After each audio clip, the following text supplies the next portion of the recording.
national awards for teaching.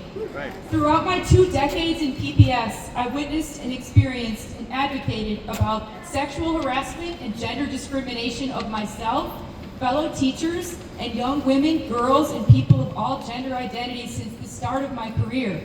I've also advocated against racial discrimination of fellow staff and students that is rampant in PPS, as well as environmental racism and classism in the shape of asbestos tiles falling from the ceilings and lead in the water.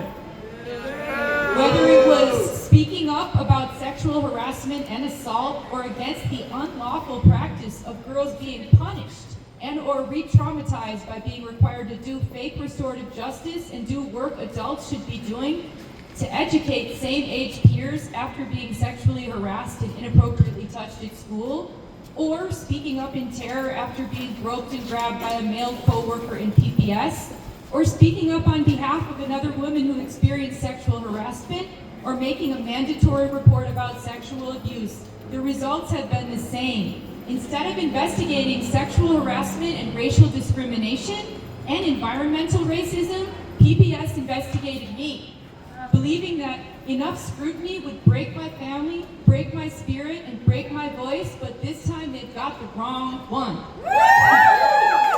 I'm here by the grace of my higher power and the spirit of all working class people suffering in an oppressive system. In the past 2 weeks, I've also found out that in addition to targeting me, PPS is targeting 2 of my former students who became educators. Both have been pushed out of their positions in different ways for speaking up for human rights for themselves and others. Now PPS is going to find out that they couldn't break me, they couldn't break my family, and now that they come for my former students, they cannot break the power of the people. The truth is that the answers to the issues of sexual harassment and racial discrimination and inequities of all kinds are found in actually upholding Law SB 664 by providing real anti-racist curriculum that teaches human rights through the lessons that genocides worldwide are crying out to teach us all right now. But PPS also denies that there's a problem, while all evidence shows harassment and bullying are at unseen levels, and it's a fact that there is no comprehensive human rights curriculum functioning systematically in PPS to combat and prevent the abuses that happen every day.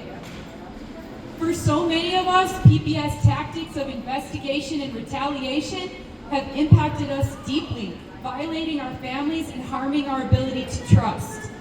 Part of the remedy to that breach of trust for me is to be here today, held in the loving hearts of so many community members who have experienced similar forms of oppression while working in PPS. So today, your struggle is my struggle. Today, every day forward until the battle is done, I haven't won until you win, until we win together.